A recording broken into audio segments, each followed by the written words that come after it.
Swala zima la haki za mwananchi ambazo zimeangaziwa vipi katika katiba yetu tukufu ya Kenya, haki za mwananchi wa kawaida wakati akitekeleza majukumu yake hapa nchini, ama Mkenya wa kawaida haki zake zimeweza kuangaziwa vipi sana. Kabla tujaenda sana, tutakanda kuangalia ripoti kamili ya utafiti ambao ni mswada wa marekebisho ya katiba ya mwaka 2025, mapendekezo na mlolongo wa matukio ya masuala ya kisheria na hatari kwa wananchi wetu tukufu wa Kenya. So kwa historia tu, labda kwa utangulizi, mwaka 2025 bunge la Kenya likiongozwa na muungano wa chama cha UDA ambacho ndio chama tawala ilianza marekebisho ya katiba wa mwaka 2025.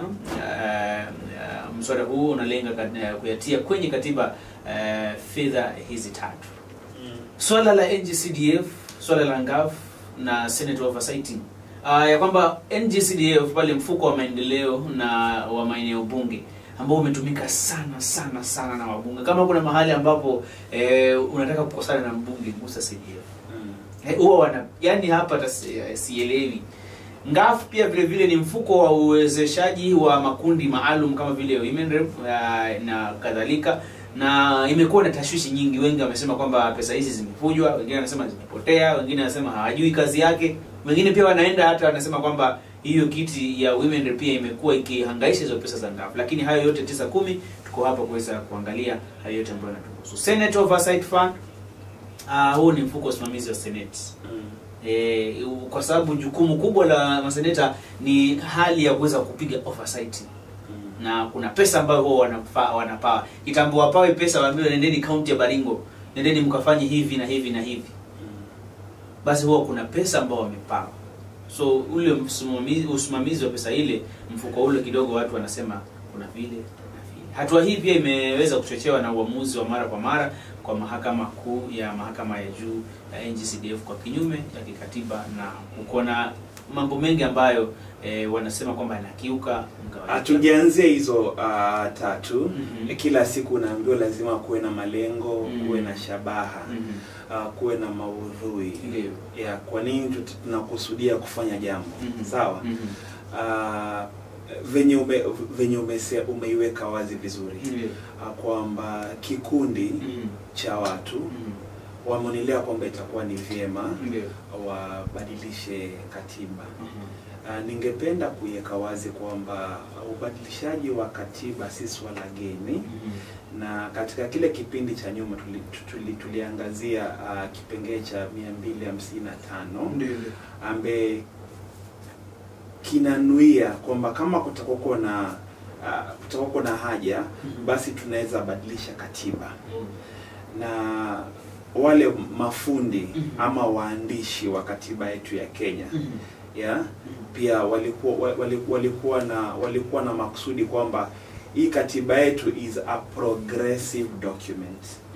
Kwamba kila siku tunaitumia, na kama kuna upungufu tutakapoona pahali, basi tunaweza kuja pamoja tuangalie namna ya kurekebisha. Kitu ambacho lifanya ni nzuri zaidi ni kwamba hawakupatia bunge letu nafasi ama mamlaka ya kubadilisha katiba kabla hawajaenda kwa wananchi. Na ndio maana saizi inadhihirika wazi kwamba hawa wabunge wanaona kwamba ni sawa, kwamba kwa sababu kuna hizi hoja tatu. Manake mswada wenyewe uko na hoja tatu. Moja hiyo CDF, ya pili NGAF, ya tatu Senate Oversight. Ijulikane wazi kwamba hata ile sheria, ijulikane wazi kwamba katiba yetu ni mwongozo. Na ikiwa mwongozo inasaidiana na hizi sheria zingine ambaye zinatungwa na bunge. Tuko pamoja? Sasa sheria ya CDF si ya kikatiba. Sawa? Sheria ya CDF imetungwa na wabunge.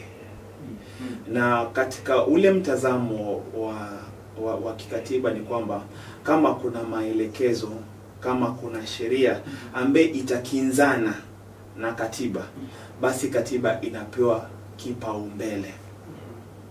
Sawa sawa? Kama kuna mfumo, kama kuna maelekezo, kama kuna sheria yote ambaye itakinzana na katiba yetu ya Kenya, katiba yetu ya Kenya inachukua kipaumbele. Hivyo ndo tulinuia kuweka katiba yetu ya Kenya. Kwa hivyo wabunge ni sawa, wamesema kwamba hii CDF sasa tuingize katika katiba ndio tupate ile mamlaka. Lakini kitu kimoja wanasahau kwamba wewe ukiwa member of parliament, mbunge, hawezi ji oversight mwenyewe. Katika ile sheria ya CDF tukakuwa na our CDF committees na pia kuna yule CDF manager. Mpaka sasa hichi kikapu cha CDF kinaongozwa na kamiti katika kila eneo bunge. Yule mbunge kazi yake ni yale mapendekezo ya hawa kamiti ya CDF, yeye ni kuweka tu mkono na kupitisha. Sasa wabunge wanataka hayo mamlaka, waamue kwamba hii pesa CDF ifanywe 1 2 3 4 5, na wanasiasa wakiwachiwa kwamba sasa iwe kwamba CDF iwe chini ya mbunge, ngaf iwe chini ya women rep, yeye ndio ataamua kwamba hii 100 million ifanye hii na hii na hii. Utakuwa na kesi mingi sana za, kikumbuka Jaji Maraga aliambia wabunge kwamba wewe hawezi kuwa boss wa county na bado wewe moja ndio uwe ni oversight, na wewe bado ndio reporting officer. Lazima kieleweke. Kazi ya wabunge ambaye ni ya katiba ni kutunga sheria. Kazi yao ni kutunga sheria. Kazi yao si kujenga barabara, kazi yao si kujenga hospitali, kazi yao si kupeleka watoto shule. Kweli ni sawa, tunahitaji basari kwa maeneo bunge isaidie ile kazi, ama tunahitaji CDF na kazi ya CDF inaonekana. Na hii kazi inaonekana kwa sababu wabunge hawana ile direct. Ya pili nao ni ngaf. Ngaf pia ukiangalia mwelekeo wake haijatumika vizuri.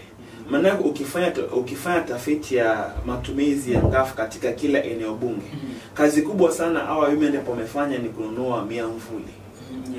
Wananunua miamvuli, wanaweka ambaye kuweka picha yako, kuweka chapa yako kwa pesa ya umma. Hiyo peke yake ni makosa, ni kinyume na sheria zetu. So hawa wabunge unaona yule mbunge maalum akina mama ambaye tumeita women rep amechapisha miamvuli na ameweka chama chake na picha yake. Hiyo ni kinyume na sheria zetu. So tayari wanaenda kinyume na sheria. Wakiachiwa sasa ile full gear kwamba wao ndio sasa ndio wawe control na hii pesa, corruption itaenda juu. Hii Senate Oversight Fund wanajaribu kuingiza saizi, manake sawa kazi initially Senate ndio inafaa iwe ndio nyumba kuu, alafu National Assembly iwe ndio ndogo. Lakini ile wakati wa maandalizi ya katiba walikwenda wenyewe wakabalisha, wakaachia Senate mamlaka ya oversight peke yake. Sawa. Na wameona kwamba mamlaka ya oversight haiwafanyi, they are not being felt on ground. Unajua MP ako na budget ya CDF. Senator ana budget. Senator lazima akae vizuri na mbunge, na akae vizuri na governor, nipo kidogo miradi yake ionekane. Lakini katika mazungumzo yote wanakiuka ile kazi yao ya kwanza ambaye sisi kama Wakenya tumewapatia. Representation, legislation. Wakifanya hivyo basi tutafikiria kwamba maybe sasa tunaweza wapatia nyadhifa nyingine sasa ya kuwa viongozi wa hizi fani. Kwa hivyo nataka tusonge pamoja. Kabla tufike katika hayo mageuzi, nataka tuangalie hali ilivyo sasa kabla labda hayo marekebisho endapo yataenda through. Je, katiba yetu inatuambiaje pale ili katiba yetu katika zile habari ambazo zinaongelea masuala haya. Katiba yetu ya mwaka 2010 inavyosema kuhusiana na swala hili kabla tufanye marekebisho. Wabunge hawaruhusiwi kusimamia fedha za miradi. Kweli kabisa. Hawaruhusiwi kabisa. Lakini tunaona katika miradi tofauti, utakubaliana mimi ndugu yangu kwamba huwa tunaona posts labda kwamba ni mradi wa barabara ambao unaanza labda Bakarani hadi Mwembe Tayari. Unasema kwamba patron ni mtu fulani. Mradi wenyewe unagharimu hivi. Kampuni ambayo imesimamia mradi ni hii. Lakini hapo naambiwa kwamba wabunge hawaruhusiwi kusimamia fedha za miradi. Hawaruhusiwi, na pia ndio wananchi wetu pia wapate haya mafunzo ama haya maelezo. Ningependa unukuu kile kipengee cha 95 kwamba MP kazi yake ni moja, representation. Ya pili, kutunga sheria. Ya tatu, oversight. Ana oversight nani? President. MPs ama parliament ina oversight the executive. So kama the executive is going beyond, then National Assembly should speak ambia yani hii NGCDF imekuwa ikizungushwa mahakamani, bungeni, mahakamani, bungeni, kwa wananchi hivyo. Lakini kufikia saa hii bado haijakuwa kikatiba kweli. Raja, hebu angalia mfano. Ndio. Ni kwamba saa hizi kuna ile pesa capitation ambayo serikali kuu inatoa kwa mashule. Ndio. Sawa? Nasikia ndio imeanza kufika katika shule fulani ambazo hata ziko likizo. Sawa. Serikali kuu through the Ministry of Education. Finance mwanzo. Finance apatia education. Ndipo hizi fedha zifike katika mashule. Ndio.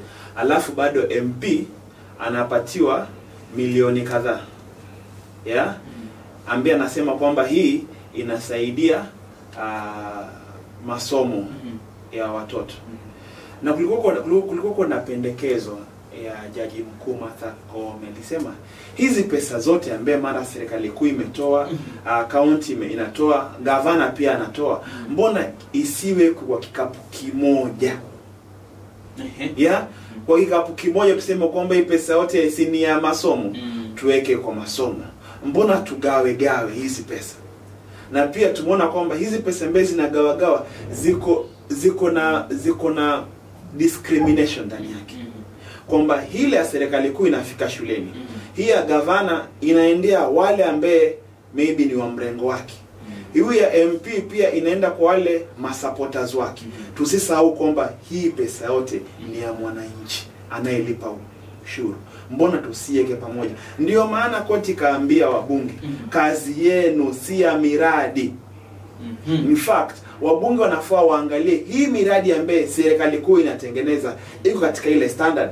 Lakini sasa hivi mbunge haezi anza ku challenge miradi ya serikali kuu kwa sababu anangoja pia serikali kuu impatie pesa. Unaona? Wanasahau kwamba katiba yetu imewapatia mamlaka. Wewe umepatiwa mamlaka oversight the president, oversight cabinet, oversight neo executive. Ile miradi ambayo wanajenga. Leo hii unataka kuacha haya majukumu ya kikatiba. Manake parliament inaweza summon CS, mmekuwa mkijenga hospitali, tupatie accountability ya ujenzi mpaka leo. That is their role. Lakini wao wenyewe pia wakijiingiza ndani ya miradi inakuwa ni ngumu. Na ndio maana mwenda zake Raila akamwambia hawezi kuwa wewe ndio unajenga miradi alafu wewe ndio bado unataka kuwa oversight. You cannot oversight yourself. Lazima uchague moja. Kama uta oversight ama utafanya miradi ieleweke.